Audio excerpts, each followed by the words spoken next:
अमानतुल्लाह खान पर लगा। तो लगातार आम आदमी पार्टी के विधायक अमानतुल्लाह खान की मुश्किलें इस बीच बढ़ती हुई दिखाई दे रही हैं। अलग अलग जगहों पर दबिश दी जा रही है, कई धाराओं में मुकदमा दर्ज किया गया है और इस बीच कानून का उल्लंघन करने का भी आरोप है। अमानतुल्लाह खान के लिए भी सर्च ऑपरेशन चलाया जा रहा है। आपको बता दें कि मुलजिम शाहबाज को पकड़ भी लिया था क्राइम ब्रांच की टीम ने, लेकिन ये इल्जाम लगा कि अमानतुल्लाह खान उसी वक्त अपने हामियों के साथ बीच में आ गए, जहां से शाहबाज को भगाने में लोग कामयाब हो गए।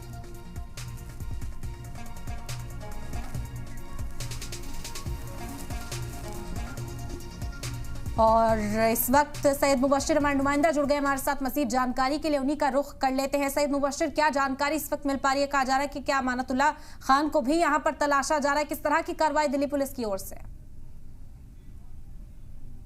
बिल्कुल, दिल्ली पुलिस के जामियानगर थाने की एक टीम है, दूसरी क्राइम ब्रांच की एक टीम है और कई टीमें मिलाकर लगातार सर्च ऑपरेशन चलाया जा रहा है। हालांकि जब जिस तरीके से कल धारा बीएनएस के कई धाराओं में मुकदमा दर्ज हुआ, 5 से 6 धारा गैर जमानती धाराएं भी उसमें लगाई गई हैं, मामूली दंगा भड़काने की भी धाराएं लगाई गई। लेकिन साफ तौर पर कि जिस तरीके से अमानतुल्लाह खान के ऊपर पुलिस ने आरोप लगाया, सीधे तौर पर यह कहा गया कि जो मुलजिम था, यानी जिसका नाम शावेज है, क्योंकि बहुत गलतफहमी इस बात को थी कि उसका नाम शहबाज है, लेकिन शहबाज नहीं, शावेज खान नाम है, जिसको 2018 के अंदर उसके ऊपर एक हत्या के प्रयास का मुकदमा 307 का मुकदमा था, जिसको 7 साल से ऑब्स्टन चल रहा था, जिसको लेकर क्राइम ब्रांच उससे अरेस्ट किया था और उससे पूछताछ करी थी। उसी बीच अमानतुल्लाह खान और अपने कुछ समर्थकों के साथ वहाँ पहुंचे, हल्की झड़प हुई वहाँ पर और बताया जा रहा है, पुलिस के मुताबिक ये कहा जा रहा है कि अमानतुल्लाह खान ने उस आरोपी को भगाने में मदद की है।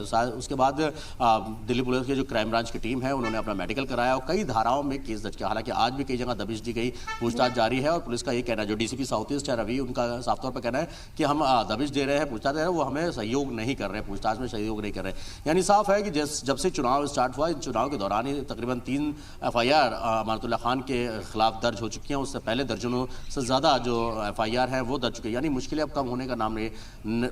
तीसरी बार जब विधायक बने, बिल्कुल मुबश्शिर, अलग अलग जगहों पर दबिश यहाँ पर जरूर दी जा रही है, अमानतुल्लाह खान की मुश्किलें भी बढ़ रही है, लेकिन क्या ये कह सकते हैं कि उनके करीबियों की भी मुश्किलें आने वाले समय में बढ़ सकती है? अब बिल्कुल देखिए, अमानतुल्लाह खान के साथ साथ कई लोगों के नाम जो है उस FIR में दर्ज किए गए हैं। उसमें ये ज़रूर कहा जा सकता है कि जो उनके करीबी हैं, आसपास के जो लोग ज़्यादा करीब हैं, उनकी भी मुश्किलें बढ़ सकती हैं। और इस पूरे मामले को लेकर पुलिस और क्राइम ब्रांच की दोनों टीम जो है वो कई टीमें बनाई गई हैं, दोनों डिपार्टमेंट की कई टीमें बनाकर ही जांच चल रही है आगे जिस तरीके से, क्योंकि डीसीपी साउथ ईस्ट का साफ तौर पर यह कहना है कि वो हमको जो है ताउन नहीं कर रहे हैं, जाँच में सपोर्ट नहीं कर रहे हैं किसी तरह। कल भी पुलिस उनके घर पर गई थी, आज भी गई है पुलिस, लेकिन वो घर से फरार हैं, ऐसा कहा जा रहा है पुलिस के जरिए।